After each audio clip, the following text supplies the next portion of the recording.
योग और ज्ञान से एक स्वतंत्र रूप से हम विकसित हो सकते हैं, हमारी शक्ति को एक दिशा दे सकते हैं। आज के सुबह के सत्संग पर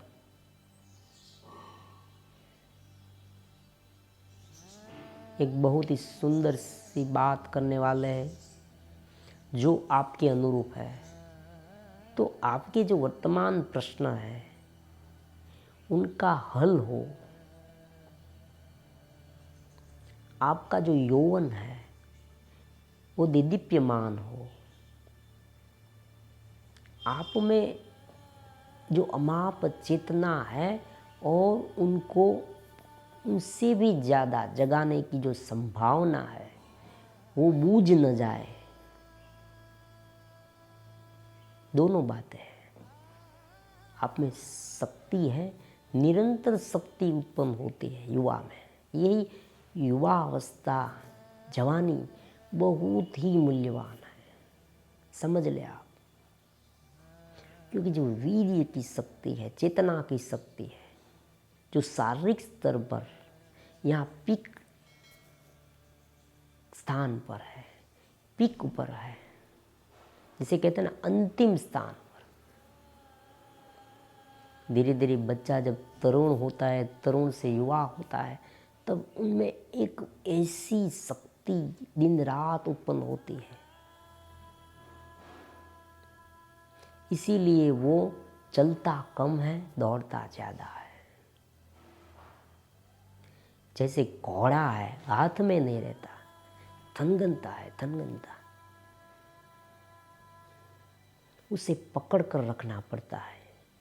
वो अगर उसे छोड़ दे, एक बार बेलगाम कर दे, तो वो अपने सारथी को, अपने मालिक को भटका देगा। शक्ति बहुत है, टेंशन मत लीजिए। बहुत बार मैंने काफ़ी सारे युवाओं को ऐसी कमेंट करते हुए भी देखा है कि भाई मुझे कुछ वीकनेस शारीरिक स्तर पर, मानसिक स्तर पर का एहसास होता है।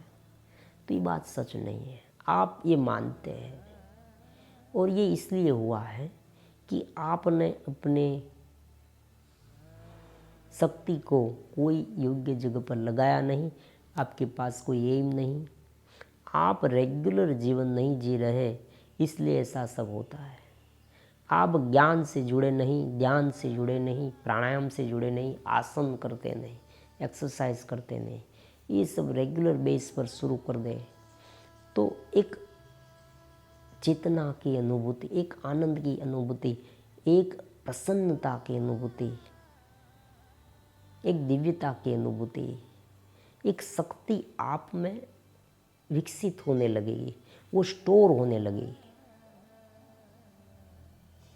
क्योंकि दोनों कोई ऐसा बड़ा काम आए तो आप कर नहीं पाते।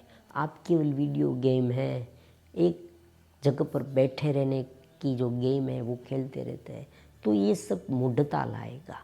आपकी जो शक्ति है ना उसे सिकुड़ देगा। शक्ति तो है लेकिन उनका जो अनुभव है, एहसास है, वो आपको नहीं होगा। और इसीलिए आपको ऐसा महसूस होता है कि मुझे वीकनेस आ गई है। मैं आपको सुंदर सा एग्जाम्पल देता हूँ, आप ये कर सकते हैं। आप एक जगह पर बैठे रहे, कुछ काम न कीजिए, केवल वीडियो गेम देखिए, बैठे रहे, कोई विषयों के बारे में सोचे या उसमें गलत गलत देखे, तो शाम को क्या होता है फिर मुझे बताना।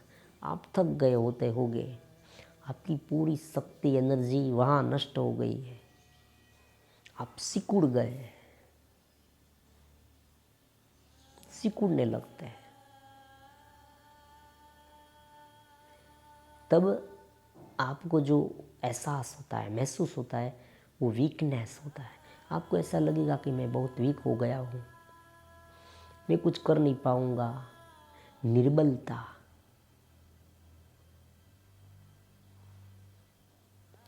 प्रकृति आपको देने के लिए तैयार है। देखो, मैं ये महत्वपूर्ण बात कहना चाहता हूँ आपसे युवाओं से,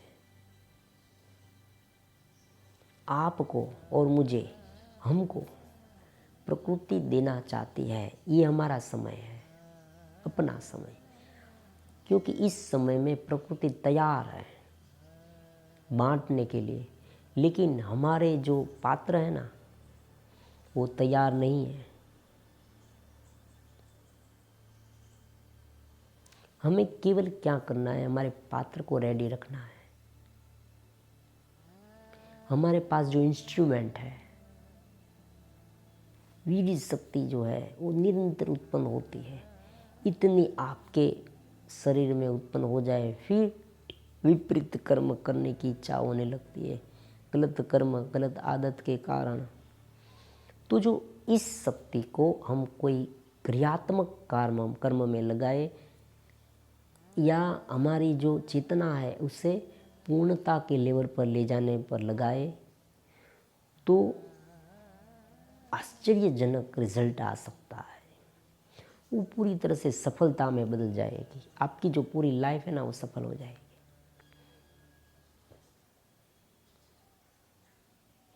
शुरुआत में आपको कठिन से कठिन परिश्रम करना होगा, फिर जब आप संभल जाएंगे, फिर धीरे धीरे विषयों उसे नवीन नहीं लगेगा, कुछ ऐसा नहीं लगेगा कि मैं कोई ऐसी बहुत बड़ी क्रिया कर रहा हूँ। एक सामान्य क्रिया, नॉर्मल है। और वो उसे जो आनंद मिलता है ना वो भीतर से है और अपने कर्म में से है। दोनों में से हमें आनंद मिलता है। एक हमारा जो कर्म है ना उसमें से हमें आनंद मिलता है, और दूसरा हमें मेडिटेशन, ध्यान में आनंद मिलता है। दोनों बातों में से आनंद कम मिलने लगे तो हमारा मन विषयों में भटकने लगता है, क्योंकि आनंद तो हमें चाहिए, निरंतर चाहिए। जैसे आपने कोई एक व्यक्ति को नौकरी पर रखा है तो उसे पगार देना पड़ता है, सैलरी। वो हर महीने तनख्वाह मांगेगा, मुझे पैसे दो पैसे दो, आपको देना होगा। शरीर आपका ईंधन मांगेगा, खुराक, आहार। उसी तरह से मन जो है ना वो आनंद मांगेगा, प्रसन्नता मांगेगा, उसे कुछ चाहिए। अगर आप उसे काम नहीं देंगे, अगर आप उसे ध्यान नहीं देंगे, तो वो इंद्रिय के विषयों में भटक जाएगा और आपको गुमराह कर देगा। इतनी सी बात है। काम और ध्यान दोनों को, मेडिटेशन और वर्क दोनों को एक साथ करें